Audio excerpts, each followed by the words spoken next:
Hmm. Hang on, guys. Let's see if we got the sound back. Okay. All right. Hold on.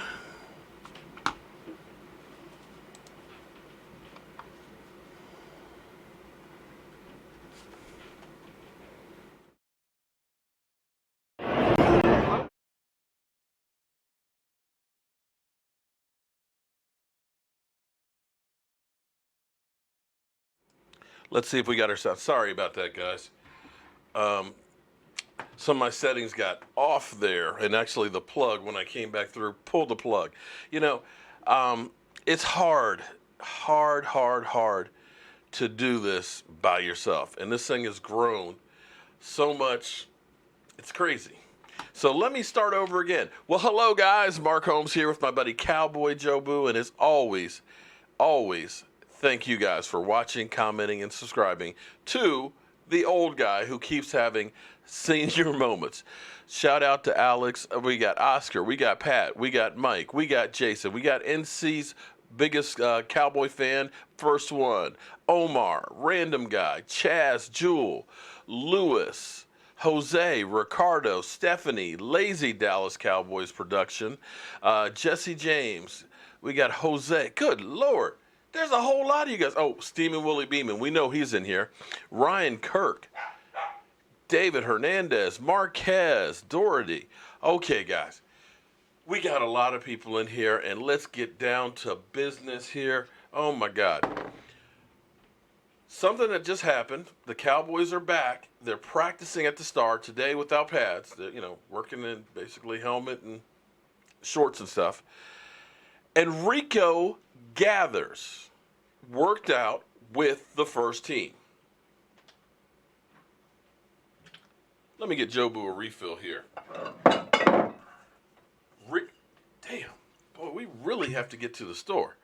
Jobu, I don't know what you're doing with this stuff, but damn, I'm gonna steal some of your. There we go, Jobu. Okay, Rico Gathers is working out with the first team.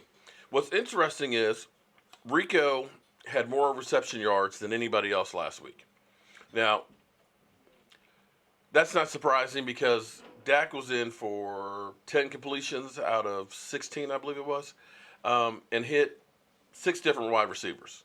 So nobody really had a lot of catches. This is not where you've got an Antonio Brown, so you're going to be throwing the ball to him more times than not. This, I'm telling you, is a bastard offense if you're a defense. It's death by 1,000 cuts. You never know where it's coming from. So you're always constantly mixing it up. And I think that's going to be the thing to do with the Cowboys. Now here's the thing. I know they keep saying Rico's football IQ is not great. That was the thing they said last year. Then they said, of course, he can't block, so that's a problem, and that's why he can't make it on the team. There was word that he was probably not going to make the team because he was way down the depth chart. But he moved up from fourth to third. And then you're seeing the catching ability. The week before, we saw him make a nice block for Bo to get into the end zone. So you start scratching your head and saying, okay, Chaz Green is still on the team, and he can't block anybody. And he certainly can't catch any balls. But when you have a guy that's 6'8" who can catch the ball with one hand, we saw him do that in practice. Not a game. We saw him do it in practice. But we saw at least a glimpse of him last year against the Rams. 2 TD passes, 2 long TD passes. And then, of course, last week, and I know you Eagle trolls will say only the Cowboys will get excited about a fourth-string guy playing against scrubs. That's true. However, when you're 6'8", and it should be a sure interception, but you reach over top of the guy and grab the ball from him without getting past interference, you kind of start saying, maybe we can use him in a couple of spots. Maybe the Cowboys are finally saying, you know what? He doesn't fit the mold that we had of a Jason Witten. He's not the great run blocker. But, there's a guy up in New England who led their team to the Super Bowl last year. They didn't win, but led them in receptions. You look at the Philadelphia Eagles, and I said filth, who Zach Ertz was their number one wide receiver, then you start thinking, well, maybe we need to have a pass catching tight end. But we'll get back to him a little bit later here. We did sign a safety, not the one I've been talking about. We signed Dominique Sanders from the University of Georgia, undrafted rookie. He spent some time in Philly. Hopefully, he didn't spend too much time where he's got that stank on him. You know, that cheesesteak stank. But at the University of Georgia, he did or still holds the record for most interceptions at 16. So there's that. I'm not sure that he is what you want to have right now as your starter. But then again, you never know, because sometimes undrafted free agents become Tony Romos, if you know what I mean. So he's definitely going to get some playing time in this look. So today in practice, because Xavier Woods is dealing with the hamstring out 2 to 4 weeks, you had for your starters in practice Jeff Heath and Kevon Frazier. Their backups, Cam Kelly and Tyree Robinson. 2 rookies. Dominique Sanders is going to be taking Jameel Shower's place on the roster. Jameel, like I said Saturday when I saw it, I knew the face. When you tear your ACL, you know the face. If you've ever torn your ACL, you know what I'm talking about. Jameel Showers did tear his ACL. He's probably done with the Dallas Cowboys. They'll do an injury settlement and say bye-bye. And it's sad. It really is sad that football, God, football is one of the coldest sports. Yeah, he's still on the team, but he's got an ACL, and I guarantee you the Cowboys will end up releasing him. He'll get cut. Is Mark H. a hot? Oh, wait a minute. Is Mark H. a Hall of Fame? Okay. No, I'm not. We have David Irving from the practice squad. David Irving, hold it. Right now, he's eligible to be at practice for 2 more weeks.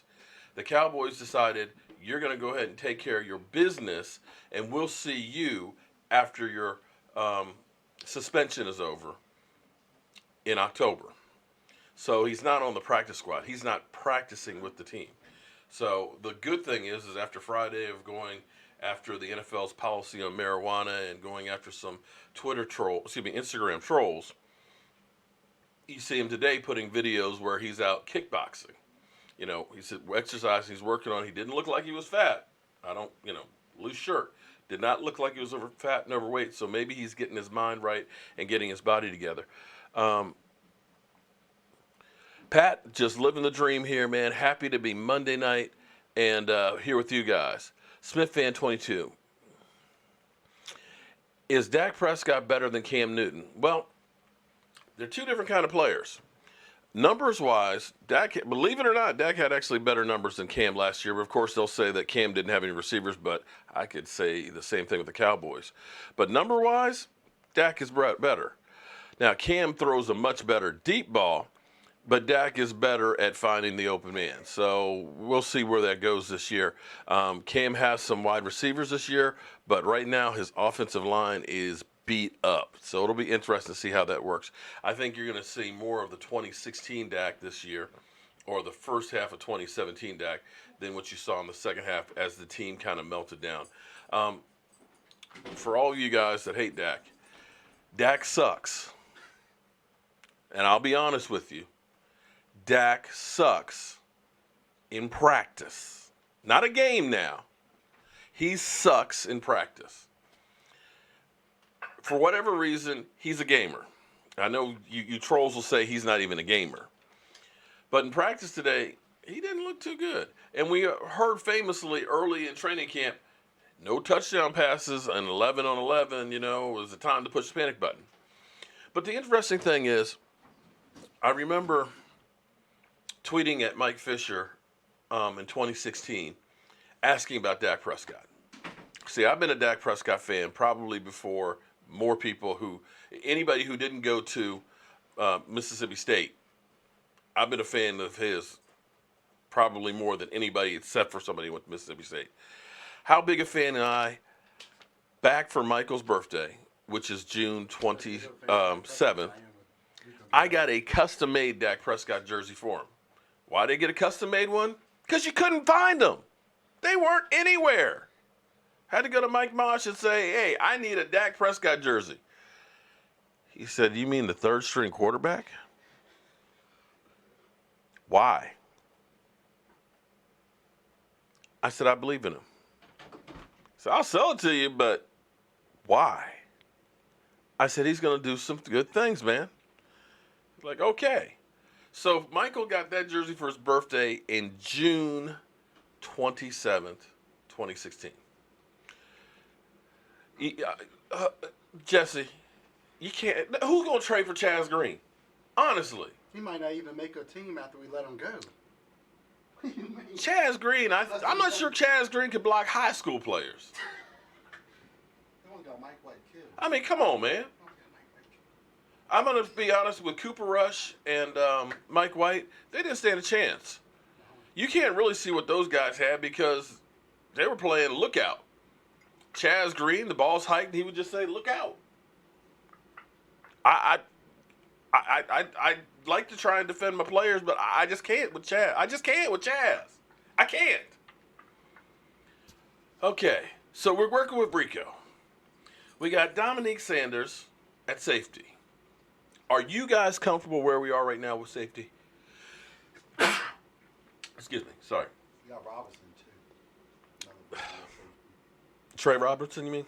Yeah, he's backing up right now. But I'm not ready Michael, I'm not ready for those guys. Listen, if you got to go out and get somebody, get the best that you can get.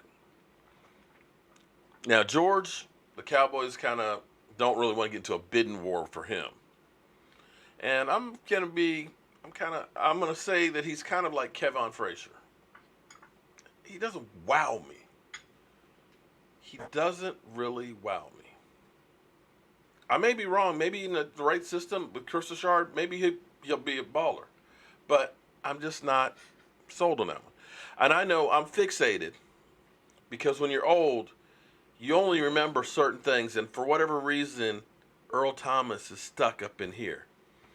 That's the guy I want. I'm telling you, this defense will be a top 5. You got the rushers, you got the linebackers, but you need a center fielder.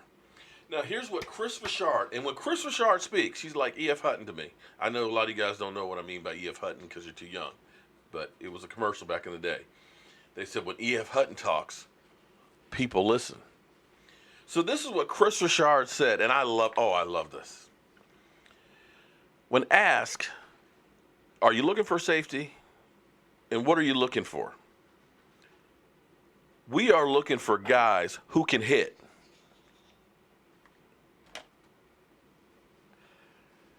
Who can play the deep ball. Guys, I love it. I want to say, listen to me. Okay, I'm old school. Okay? I am not with the modern football, which is going towards flag football, because that's basically where it is. If you look at some of the old school tapes of the Doomsday Defense, of the Purple People Eaters, the Steel Curtain, half of the tackles that you see on those would be penalized right now. Maybe more. It's about hitting. Nicholas Clark, thank you very much. No. We don't want to move him back to safety. No. No, we're not moving Byron Jones. Byron Jones is a cornerback. We're keeping him a cornerback. Forget that. Because you move him back to safety, he's not that good of a safety, and now you got a hole in corner because he's playing great at corner. Oh, no. Dak, I'm not hating on Dak. No. Listen, I told you, he sucks in practice. That's where I lost my train of thought. But let me get back to that because there was a train of thought to that. I apologize. I remember tweeting to Mike Fisher in 2016. And I said, how's Dak looking? He said, man, he's slowed to his reads and his passes don't look that good.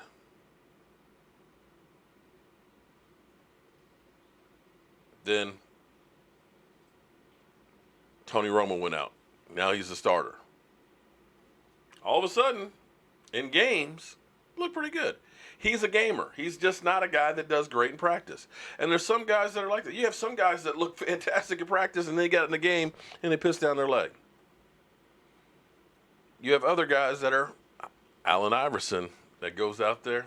Man, I can't practice, man. I'm all beat up. But they go out on game day, boom. John Riggins, never practice. They had the 5 o'clock club where they were drinking beer after practice.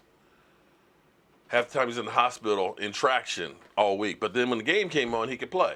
You have some guys that are like that, and that's Dak. So when I say Dak sucks, he sucks in practice. But he is a true gamer. So, Chris Richard, now back to safety, wants a guy who can hit. And that's what I'm talking about. See, Byron Jones is great covering guys. He's really good at that. But putting him at safety, to me, he had a cornerback mentality. Cornerback is a guy who usually kind of talks a little bit of trash. And, because I'm on an island, I'm going to cover you one-on-one and everything else. Deion Sanders was that way. Deion, yeah, man, I got you covered. But Deion, listen, when it came to tackling people, Deion ain't tackling nobody. Deion's not sticking his nose in there. Deion, I'll give you an arm. I'll grab a leg. But I'm not sticking my nose. I'm prime time. I'm not messing up my grill. That's a cornerback mentality. Safety is a lot different than cornerback. You want a safety that's ready to take a guy's head off. You want a guy who's out there spitting blood, fire. You want a guy that a wide receiver, David Short, I appreciate it. Joe Looney at starting guard instead of Connor Williams. Connor will be okay. Just give him some more time. Because Connor will go through and make one bad play and then do 10 great ones. But he's a rookie. Give him time. He'll be okay. Joe Looney still doesn't have – Joe Looney's not awful. He's not Chaz Green. But I'm not ready to make him a starter unless we absolutely have to. Thank you for that super chat there. But you want a safety that's going to take somebody's head off. You want the wide receiver to think, I got to go across the middle. If I stretch out for it, I may not come back with my head. We have not had a safety like that. Roy Williams was the last one that you actually put fear in people. And he was a 2-year wonder. We need a guy like that in the middle. We need a guy that people are scared of. Gregory Jones, I've been screaming it every other day. Get Earl Thomas. Listen, we got $16.5 million in the bank. We got our young talent locked up. We got more guys that we've drafted than we can keep. Take a gamble. I know we've had some problems with some of the free agents. Brandon Carr, we thought was going to be, a Darrelle Revis, but Brandon Carr was what Brandon Carr was. He was a guy who stayed healthy, didn't wow you, didn't get interceptions. I know Greg Hardy didn't work out. I got that. Understand. But look at the body of work. When you look at some of the free agents, like, guys that have great stats or great numbers and things like that, but they're still a knucklehead. Albert Hainsworth, when the Redskins signed him to a $100 million contract, he already had some things that were red flags. Stepping on people's face, cleating them and things like that. But they signed him to it. Earl Thomas doesn't have any of those kind of issues.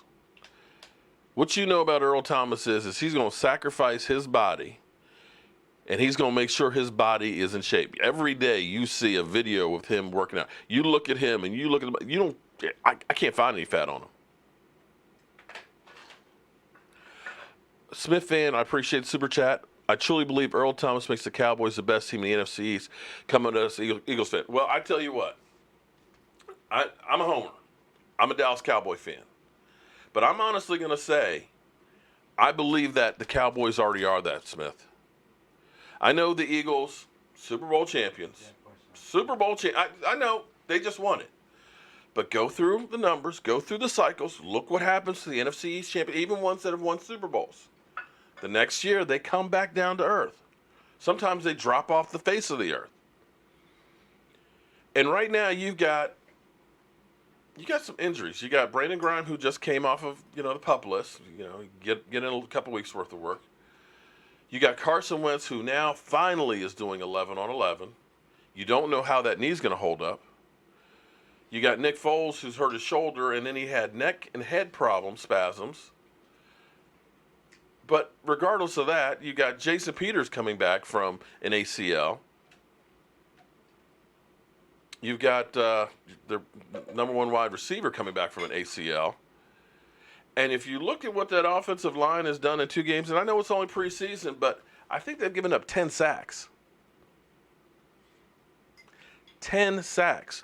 So you got 2 quarterbacks that are already hurt, and your offensive line's giving up that kind of sackage, and you're not sneaking up on anybody. Everybody's coming for you because you're the Super Bowl champions, because if we beat you, we're making a name for ourselves. They're coming back. Redskins are signing AP. They're ecstatic about it here in Washington. Oh, man, we got Adrian Peterson. Man, he's going to be fantastic. They didn't realize that last year he only averaged 3.1 yards and still hurt his neck. It's not AP of 2012. So I'm looking at the Redskins, and I know they keep talking about Alex Smith looks great in practice, man. He's so much better than Kirk Cousins. Kirk Cousins was pretty good. That Redskin team's going to be the same Redskin team. The Giants, I feel like we're getting sold the same bill of goods we were last year when they said they were Super Bowl favorites. The Giants are going to be better. Well, yeah, they will be better because they only won 3 games last year. Eli Manning, I'm sorry, is still a turnover machine. Eli Manning is in the twilight of his career. They screwed up by not taking a quarterback being that high. Oh, Steeman, Willie Beeman. I know you're not one to talk about facts because you got so many facts wrong about Dak Prescott until you finally started correcting him to be exact. But come on, man. And if you don't like what I'm saying, Steeman. This is Cowboy Joe Boo, as in Dallas Cowboy. Okay? It's not Eagles Joe Boo. This is a Cowboy site. So I'm not talking about the Cowboys, man. Thank you, Nicholas Clark, Byron at safety, Kyle Q at linebacker. Okay. Byron's not a safety. Oh, believe me, I agree. He's not a safety. He's not a guy that puts fear on you. He is so much better so far at cornerback under Chris Richard. So that's where we are with Earl Thomas. So I believe in the NFC East, even though they don't like us, even though they say that we're going to be garbage, even though they say our wide receivers are going to be the question mark, listen, you still got Zeke Elliott. You still got a great offensive line. This team doesn't have to have 5,000 yards passing to be successful. Tony Romo's best year, the year that we should have been in the Super Bowl, he only threw for 3,600 yards. Why? You got 1,800 yards out of DeMarco Murray. You controlled the clock, and you helped your defense out. The difference for this year is the Cowboys are going to have a defense. The best defense they've had in quite a while. Quite a while. They're going to be able to put pressure on people. And if you have an offense that does what they did last week, which is control the clock, play keep away, and then the other team is behind and have to be in passing downs, those guys are going to pin their ears back, and they're going to be getting some sacks. Did you take a look at Taco? Taco with the forced fumble? Taco with the sack? You get Taco playing with DeMarcus Lawrence, who looks like he shot out of a cannon. You get those 2 guys rolling, get Crawford down. You get a David Irving back as well. You get a Randy Gregory. Randy Gregory, he's rusty, but he's still showing stuff. I'm sorry, I missed that super chat there. Eastside, shoulda, woulda. Okay, Eastside, shoulda, woulda, coulda. Okay. Would I Aaron Donald for D-Law in a second or third? Oh, no. No, I don't know about that one. Aaron Donald, okay, Aaron Donald and D-Law straight up, yeah, okay, I could see that. But giving up D-Law a second and a third? No. No, that's too much. Way too much, Michael. No. No, no, no, no, no. I would rather, instead of doing that, I mean, Aaron Donald is a generational player. Got that. But a second and a third and D-Law? No, that's where, to me, that's numbers game. That was trying to get Morris Claiborne with a first and a second. Because now, not only are you getting rid of a guy that you know can play, that second and third round should be players that one at least should be a starter on your team. So now you're talking about 3 for 1. No, I wouldn't do that. No, no, no, no. That's too much.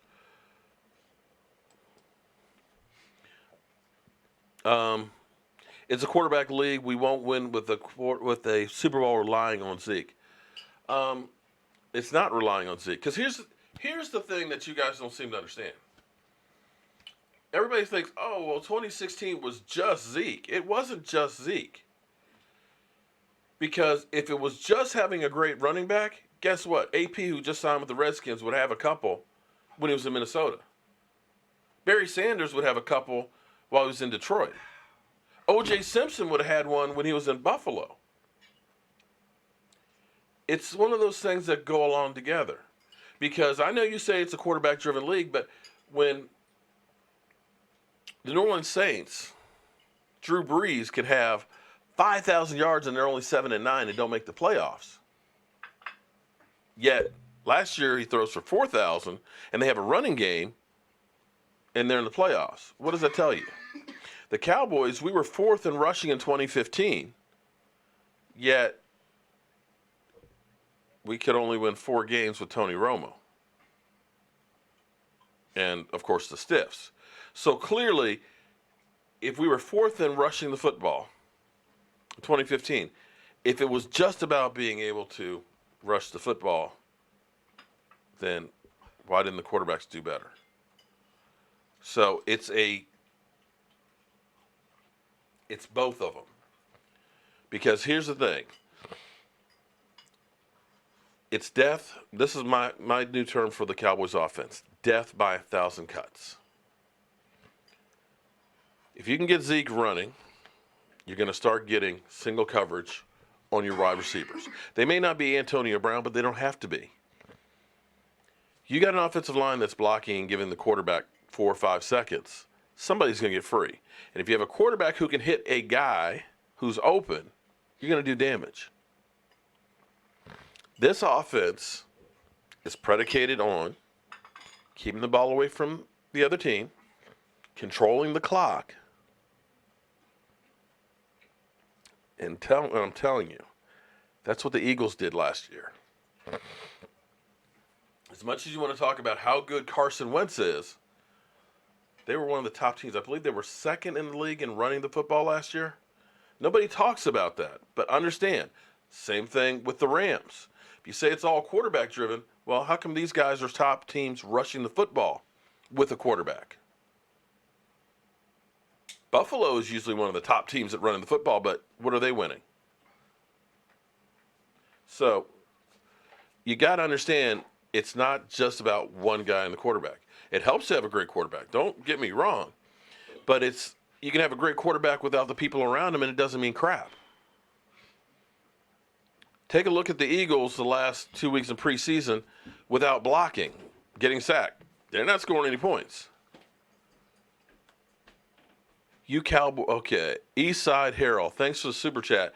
You Cowgirls will run Zeke into the ground and will be out of the league in 3 more seasons. Well, I'll be honest with you, Eastside, because I got so many people who are saying, oh, Zeke's going to run for 2,000 yards. I'm like, no, I don't want that. I do not want him to run for 2,000 yards. What happens when guys rush for 2,000 yards?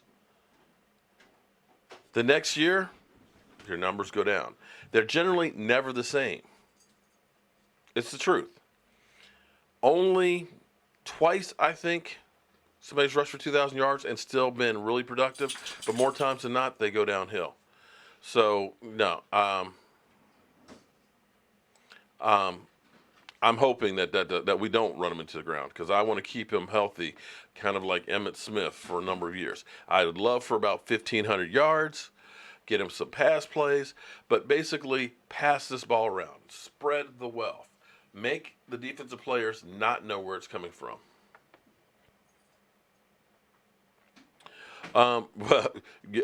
Dorsey, 100% right. Play calling will make a hell of a difference, and I'm hoping. We all know I have not been a Jason Garrett fan. Like the guy, nice guy, love to hang out with him, have a drink or two, talk some football and stuff, but I've never been completely sold on Jason Garrett. Just haven't.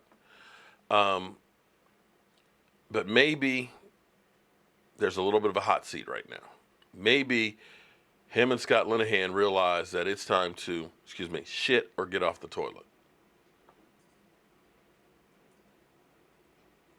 I missed Nicholas Clark's super chat. Oh man, I'm sorry. Wait. I apologize there. It gets to be not easy because if you guys, I did an Instagram Nicholas Clark. Read carefully, please. I'm saying move Kyle Q to safety. He was originally a safety, but made him a third string linebacker. Okay. And he's a slower safety. I'll have to look into that because that one, I think you're right on that, but I'm not sure how good he played and why they moved him to linebacker because you still, we got to check his speed because you still need some speed. I'm about to go get on the toilet. Okay. I'm losing faith in Scott Linehan calling plays. Well, unfortunately, unfortunately, it's going to be a scapegoat. But here's the good thing. Okay. We know Zeke's going to be healthy because they're not going to play him in preseason. Okay. We know he's not going to be suspended from the NFL. So that's a good thing. What the heck happened here? Oh, there it is. So we know we're going to be able to run the ball. With any luck, Travis Frederick and Zach Martin will be back to start the season. If you've got a healthy Zeke Elliott and a healthy offensive line, it shouldn't be that difficult to make play calling because you're going to be able to run the ball. And just for the simple fact that we're changing up people and different personnel is going to force you to do some different things. We can at least see in practice and in preseason thus far, and they usually don't show a whole lot. They are definitely trying to get the ball in different people's hands. The fact that we're trying Rico is amazing to me. The fact that we've got Tavon Austin and using him in different ways at least gives me hope. I may at the end of the year say, damn, they're bums. But we'll see. One of the interesting things that the Cowboys are doing is they're getting unconventional in working on guys. We've seen them the wide receivers walking around carrying bricks, trying to work on the hand dexterity, which is it's probably a good thing because if you've ever carried bricks before, especially the ones they've got, it's really, you really got to clamp on. Another thing that they're doing today is they're having guys field punts, but they're fielding tennis balls. Because what that's forcing you to do is to really focus because a tennis ball is so small on where it's at. I don't know how well it's going to work. Sounds like a great concept, but the fact that they're trying to do different things, it kind of reminds me of the Karate Kid. You know when he had the Karate Kid waxing the car? Wax on, wax off. And he's like, why the hell am I waxing your damn car all the time? And then he found out because that's, boom, it's muscle movement. So we'll see how well that works. Wang Yu, wait. At least my channel is better than my Cowboys donation family.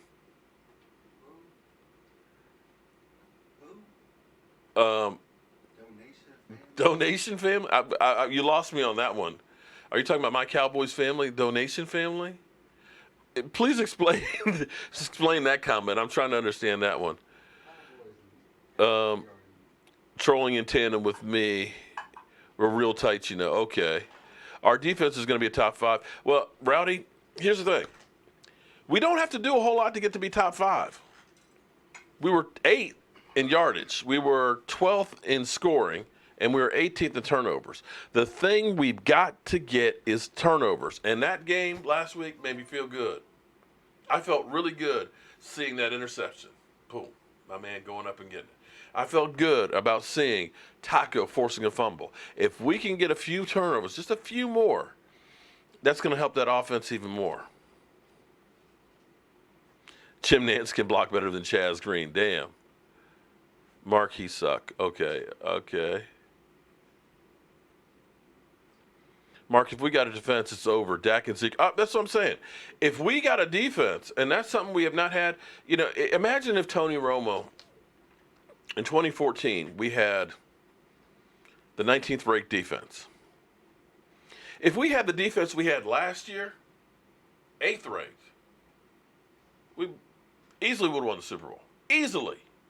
Because our offense was been that good. We've had so many years we've had a great offense, and what you always heard is our offense has to protect our defense. Like they're the redheaded stepchild that can't defend himself. Oh, our poor defense, we got to keep them off the field. No, I'm sick and tired of that, man. I want a defense that people get beat down on. Forget that. We got to protect our defense. I want our defense to be leading the team. Hey, look, offense, here's the ball. Go do something with it. That's what I want. And if we do have that top 5 defense like I think we will, with Earl Thomas, it's going to cause some problems for other people. Chaz Green got to go. I know. Everybody knows Chaz Green's got some issues, okay? And, he'll be gone. He will be gone, okay? Kmart 63, we got Eric Zappa, we got Joseph Sandberg, we got David Sanders, East Company Enterprise, Smith Fan, Don Julio, Allen, Wang Hugh, Dre, Jake, good grief. Where is David Irving? David Irving is in West Hollywood working out. David Irving is not in training camp because off the field issues. We have the situation with his daughter, his baby's mama drama. Not PED. He confirmed it was actually suspended for weeds. It was actually good that it wasn't PEDs, because if it had been PEDs, it'd been 10 games. But since it was PEDs, that's one kind of suspension, and weed is a different one. So that's why it's only 4 games. But because of the stuff he was dealing with, he ended up coming to camp, or OTAs, mini camp, out of shape, and they said, nah, bro, you ain't practicing. No. You're out of shape, you're overweight. Get yourself right. Go to rehab. We'll see you in October. And that's where David Irving is. Friday night, he had the Instagram battle. Basically, a person just said, you're stupid and getting suspended for PEDs. And he said, look, dude, it wasn't PEDs, it was for weed. And then elaborated and said, look, the NFL pushes all these different drugs, prescription drugs. Every game I play on, I'm on something for pain and everything else. He said, I would rather smoke weed, something that's natural, to take care of the pain. He's not the first person to say that. And especially, it is legal in a lot of places these days and becoming legal in other ones. Trent Williams, the Redskins, he got suspended for weed, and he said the exact same thing. Listen, it helps me deal with the pain. And if you've never played football before, pain is something you deal with every single day. From this point forward, you're as healthy as you're going to be. It's basically a battle of attrition. It's not who's healthy, it's who's hurt the least. These guys, after playing games sometimes on Monday, can't get out of the bed without assistance. That's how bad this stuff is. And for me, I said this in a video earlier today, what the NFL needs to do is look at expanding the rosters. You got 90 people in everybody's camp right now. What's the problem with having, say, 65 guys on a roster? The guys from 54 to 65 aren't going to cost you more than $5 million or so a year, right? They're a dime a dozen. But think about having some extra guys in there for practice. So that way the second team guys have some other people to play on scout team. Think about when you do lose somebody, you've got somebody who's already knowing the system, who's there ready to play, who's in shape, as opposed to we got to call up and get a guy off the streets who's got to come in here. So the level of play goes down. For the safety issue of your players, for to be able to say, okay, we've got enough players here that we can rotate some guys. We can give a guy a week off so that way he can recover and be in better shape. Because if you got teams like the Redskins now, or like us, we're out looking for a safety, we got 90 people on the roster, you're going to be losing people. Why not expand the roster? Doesn't that make some sense? Robert, you need to be checked out for CTEs. Okay, Trey. Listen, Chaz Green. What do you guys honestly think you're going to get for Chaz Green? You want to get a hand sandwich for him. I told you can't get a potted meat sandwich. Seriously. Do I need to rant about Chaz Green again? Yeah, well, everybody is still mad about Chaz. You know what? Okay, guys, we know Chaz isn't he good. Okay, we got that. One of my comments said that Chaz Leave the poor guy alone, man. You know. Let him be. You know he got to feel bad. You know he got to feel bad. The Atlanta game screwed him up too. That Atlanta game may be what do you call it? Traumatic stress disorder. But that's the coach. That's the coaching that failed him in that game. That's the truth. Coaching failed him. Watch ESPN. What? Ever 7? Watch ESPN. Man, that'll give you brain damage, man. That's that Disney bull. I don't know about adding new teams, because see, then you've got enough teams. You add another team, now you're really watering down the talent too much. But I'd say expand the rosters. Here's what, ultimately, this is what I would love for the NFL to do. The NFL always says, we care about player safety. They want to get teams over in England and stuff. I said this last year, and First Take stole it because it was one of my takes that I sent into the contest because I wanted to debate Stephen A. Smith. But what I said is, if you want to get more revenue, if you want to get an extra game in, why not expand the season to 18 weeks and give teams 2 bye weeks? Because if you say it's about the player safety, the worst thing you can do is have a guy play on Sunday and then play on Thursday. If you ended up putting 18 weeks, the teams that play on Thursday night have their bye week before they play Thursday night. That gives the guys time to heal, so they're not basically going to car crashes 4 days, twice in 4 days. It gives them time to heal, gives them time to be able to practice so you get a better game. You get an extra week of football because, let's face it, your team may be off, but you're still going to watch the football. So you got more revenue coming in. And if you want to play in England, both teams can go to England, their bye week, to play a game, to get used to the time change. You get more money. You look like you're doing something for the player safety. You get an extra week of football. And the players may be able to play better and have a better product on the field. But what do I know? I'm a guy with a day job and a voodoo doll. How about giving everybody a bye week after week 8? Because then you don't want to stop football. That's the problem. You don't want to stop football because then it's kind of forgotten. Panthers 56, Dallas 2. Okay. It's gonna be closer than. Well, we're going to start focusing in on the Panthers because we play them in 19 days, 18 hours, 39 minutes, and 25 seconds. It's only preseason, but they've got some line problems, offensive and defensive. Right now, you know what? The game that they play, they're short on tackles. And their tackles, first play of the game, Cam's getting leveled. So I know DeMarcus Lawrence and Taco, and they're licking their chops.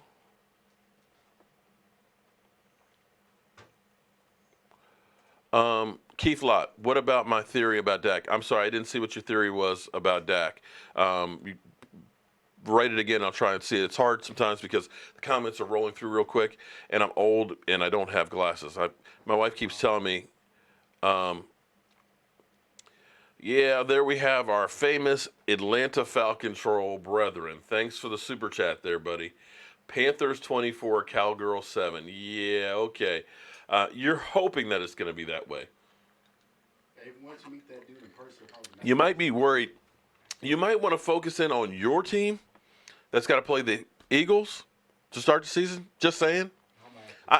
That's the thing that amazes me. Don't get me wrong, because I enjoy having fans from all over the place because you want to check out the competition and stuff. But I'm amazed at how some of you guys get bent out of shape over something I say. I mean, Brethren's looking for me to give respect to a choke artist like his quarterback. He's the greatest quarterback ever. He's not a stiff like the Cowboy. Oh, okay. I'm sorry. Matty Ice has the biggest fail ever in Super Bowl history. And without Kyle Shanahan the last 2 years, I don't know. We'll see this year. We'll see if he comes back together. With Julio looking to get another contract. So, he's going to be playing lights out. We'll see what he does. You're right, Raymond. I should ignore him. Man, listen. I'm not bent out of shape. I'm having fun. For me, doing YouTube is incredible. YouTube, for me, helps my day go by easier. It's Monday. You hate to get up and go to work. The weekend's over. But I look forward to Monday because of coming here live streaming. I look forward to looking at my phone and getting all the updates on the Cowboys if something breaks. I want to be part of it and I want to share it. So, no, I don't get bent out of shape. This stuff is just YouTube. YouTube is nothing to get bent out of shape for. YouTube is a way for me to come through and relax and calm myself down.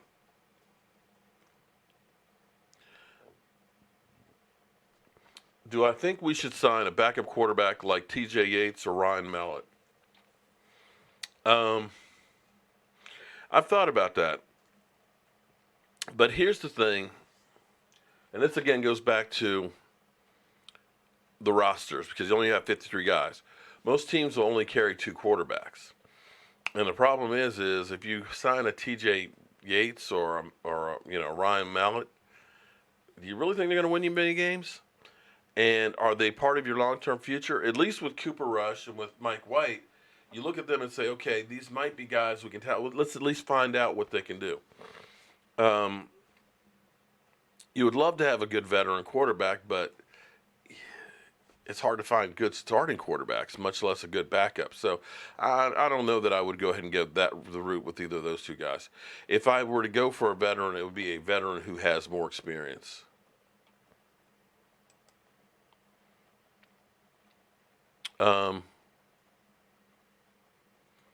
Only 2 good rookies, Gallup and Dorrance. Well, we'll see. It's too early to tell who's going to be good or not yet. Come on, guys. Give a rookie a chance. We only talk about preseason now, okay? Don't start saying we only have 2. Oh, come on, man. Just wait and see what we got.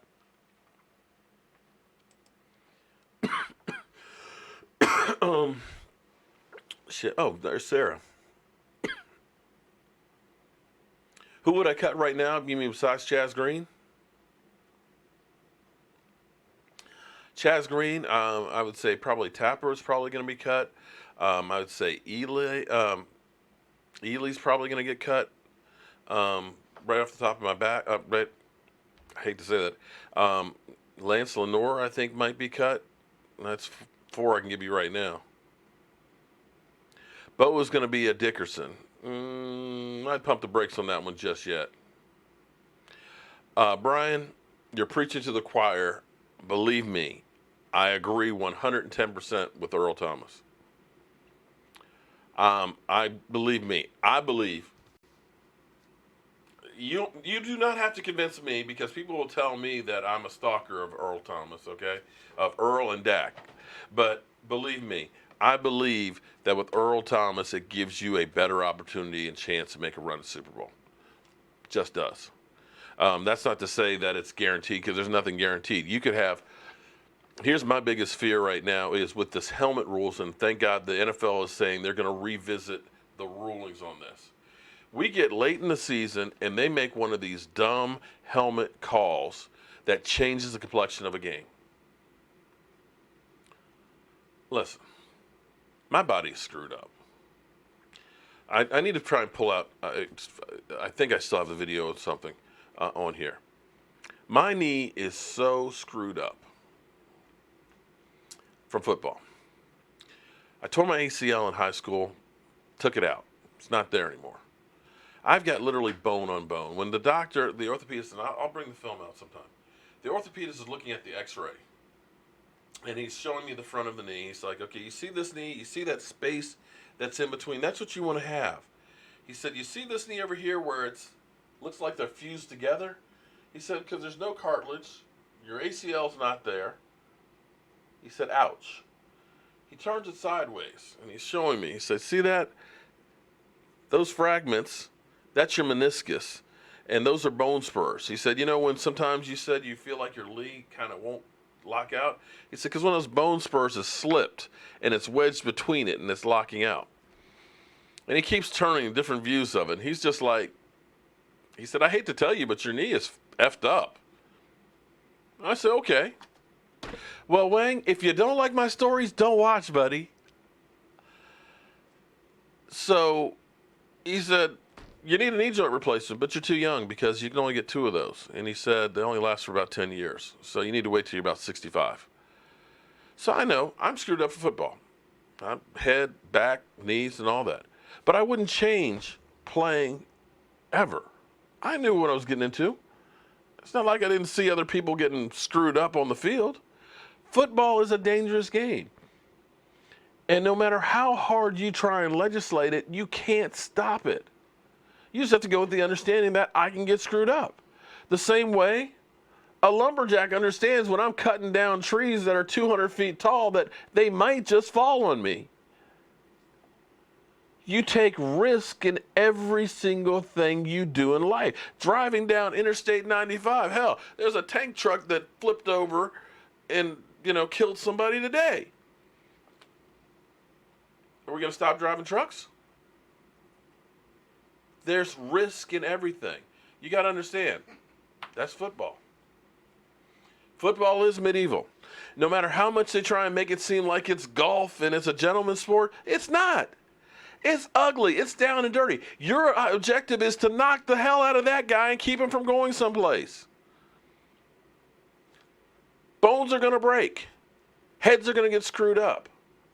It's up to the guy who wants to play if he goes into it knowing, listen, buddy, here's the waiver. You can be fucked up. Are you good with that? You can make a lot of money. You can be a hero. Get lots of chicks. They'll be throwing panties at you. But here's the downside to it. You might get CTE. You might not be able to walk at 50. Are you good with that? If you are, let's play. If not, do something else. It was, to me, I don't want to say this because I don't know if it ever goes back, but I got to be honest with you. I look at football now, and I hate to say it, but some of them players are a bunch of pussies. Excuse my language. But I think back to what we used to do in practice. They don't tackle in practice. You only have 15 padded practices. We had 4 weeks of camp. We had 15 practices and pads full go in a week. But I don't remember seeing these guys going out the way they are in the NFL, because I think part of the problem is because you don't practice, because your body is not used to getting hit, because you don't know how to tackle. You're trying to do a headshot. You're just trying to go through. Okay, yeah, if you're using your head as a battering ram, yeah, you're going to. We were taught the way you tackle a guy is you get your head across the body and you use your shoulder and you wrap up. Take a look at how guys tackle now. They aren't using their arms. They're going through, lowering the head and hitting, boom, let's hit them. And that's why you see guys bounce off and go all the way. Because they don't practice anymore. Believe it or not, they used to be 6-game preseasons. 6 weeks. I was talking with Doc Walker today. He's like, yeah. He's like, every generation, he said, it gets less and less and less. He said, for him, it was 4 weeks. He said, the generation before them, they were pissed off because they had 6 weeks of training camp. No, it was 8. Or 8 weeks, yeah. 8 Right, so the game has changed. Like I said, Jose, I agree. It's definitely changed. It's not the way when I grew up. It wasn't, you get a hangnail, you're going to the trainer's tent. It was rub some dirt on it, get your ass back out there. Like you said, it's a different game. Sean Lee definitely knows how to tackle. No, brethren. Sorry. I made one rum and Coke, and I drank that much of it. This is just the way I am. I am always drunk, and that's why we love him. No, actually, believe it or not, I don't drink that much. Michael, do I drink a lot? Michael's over here shaking his head. He would know. How often do we go to the liquor store? He don't even remember the last time we went to the liquor store. See? Last time I went with you was when we were in Waynesboro doing some work. Yeah, well, but I'm glad you guys are concerned about my liver. Now, Joe Boo, that's a different thing. I don't know about his liver. Now, his little cousin up there is probably a drunk. Definitely not hitting the weed. Nah. Well, see, Sean, that's where I think that's where the NFL right now is talking about the tackle rule, that they're revisiting it. I guarantee what's going to happen is they're going to be talking to the officials, and they're basically going to say, listen, just kind of chill out on it, okay? Unless it's like really blatant. If there's any doubt, just don't call it. I think it's going to be kind of like the anthem protests that the NFL and the NFLPA said, we're gonna put that on freeze. We're gonna talk and work it out.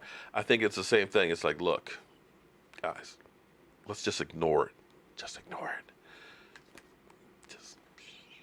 And that's what they're gonna do with the helmet thing, I believe. There's no way in the world that they can go ahead and do that, because literally on every single play you could call that helmet to helmet. I'm not 64 though. Thank you, I appreciate that. But if you're saying I look good for a 64-year-old, damn. I'm actually only 52, soon to be 53. Yeah. The scoop, Calvin, on Rico was working out with the first team. They did a nice little hot route, popped into him. The fact that he is actually working out with the first team is really the big news, because beginning of camp, the thought from Mike Fisher, from Brian Brodus, and guys like that was Rico probably won't make the team, that he was buried down on 4th on the chart. His football IQ sucked. He tried to put on some weight for being able to block and couldn't block, so he was just kind of like a waste, a pet project that, just didn't work. But when we were at training camp, remember, Michael, I was like, I think I saw Rico block over there. Like, Rico got his body in front of a guy. He didn't look as fast and as smooth. I'll be honest, because I said it and I found out the hard way that Rico's uncle it was his uncle, wasn't it? Because I'm sitting up here with. His sons though from Instagram. Yeah, I'm up at the top of the stands with Shango, and I just seen Rico in on a goal line play, and I was commenting. I said, man, I said with the weight that Rico put on, the thing that I loved about him the year before was at 6'8". When guys get real tall, when they run, they kind of look off, they don't look smooth. But in that Ram game, he looked so fluid. He looked like a sprinter going down the field. But when he was running down the goal line, to me, he just looked kind of out of sorts with that extra weight. And I was saying that to Shango, and Shango was like, that's his uncle. Okay. But so I was kind of like, okay, well, what's going on? But I saw him, a couple blocks, because I was looking at some of my pictures. I said, what, he's got a block there. I say he's here and there. So we'll see what happens with that. But I'm interested to see you'll probably see him play a lot against the Cardinals, and I think that'll be a good thing.